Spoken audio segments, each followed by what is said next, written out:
We had put on the table 2 debottlenecking projects. One is Conveyor 931, and then the other one is Conveyor 50 and 52. This, in principle, are opportunities for us to speed up conveyor belts on the export side of the business, creating greater efficiencies for times where we find ourselves in a vessel queue, which is typically in the last 2 weeks of a month. The big positive in this, and in many organizations, given COVID and the challenges of no travel, etc., a lot of projects of this nature might not have continued in that environment. Conveyor and the engineering team, together with our engineering partners in Johannesburg and some of them around the world, basically did almost all of this work virtually. And the detailed engineering designs on both projects were completed in 2020.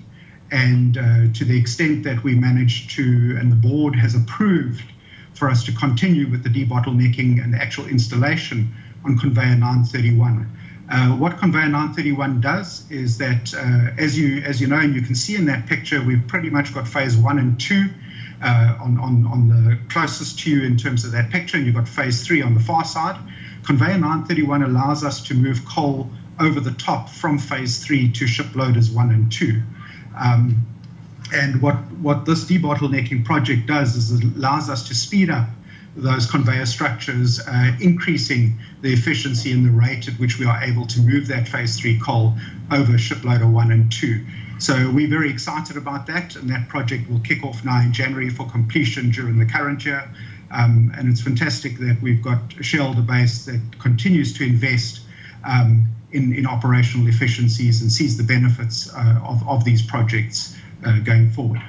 Our full refurbishment plan for 2020 was completed. Likewise, our full capital investment plan was completed within budget and within the timeframes that were originally set out. So certainly we have not exposed our plant, and we should not see any long-term impacts in terms of the COVID on the reliability of our infrastructure as a terminal and thereby impact on the value chain. We can open it up to questions. Martin Creamer from Weekly.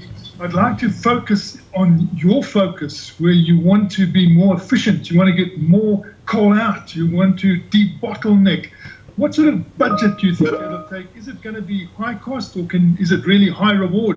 The debottlenecking project that's been approved in the current year is in the region of about 25 million. That's for the Conveyor 931. We looked at that in the ambit of the demurrage bill that exporters incur on an annual basis based on vessels standing during queue situations. So the project that the board have approved at this stage is Conveyor 931, which is in the region of 25 million. The next debottlenecking that we've done all the engineering work. It needs to be taken through a business case though. That project would be in the region of about 100 million rand. But we would expect only to look at that in 2022, given that the business case would support it. So there are many other smaller initiatives that are not capital intensive that assist us in terms of optimizing on the export side. And the big one that we've got to focus on is just reducing our operational delays. And that between Zipe and Conveyor, both from a maintenance as well as from an operational point of view, hence the year of operational export going forward. So our opportunity there, it's not a cost benefit to RBCT, it's a cost benefit to every single party that exports out of South Africa. Nasipa, without any further ado, could I please hand over to you? We have had very difficult circumstances in the last financial year. The team has not compromised safety. The team has not compromised health of the employees and has not compromised the economy, so to speak.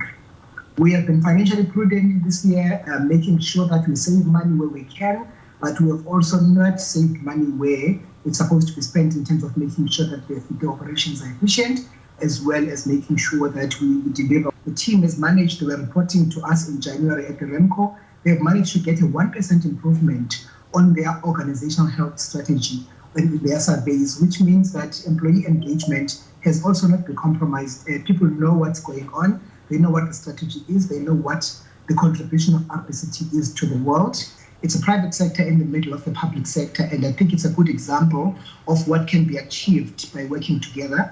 In terms of the rail side of the business, so as with our historical performance, pretty much the terminal will move pretty much the amount of coal that is received.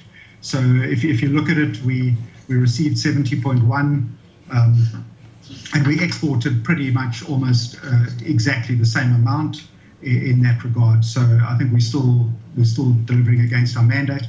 And again, given the challenges that are posed through the pandemic on services, on infrastructure, on people deployment, and ability to turn things around at the same rate that you're expected to, we believe this was a solid performance from our partners at TFR.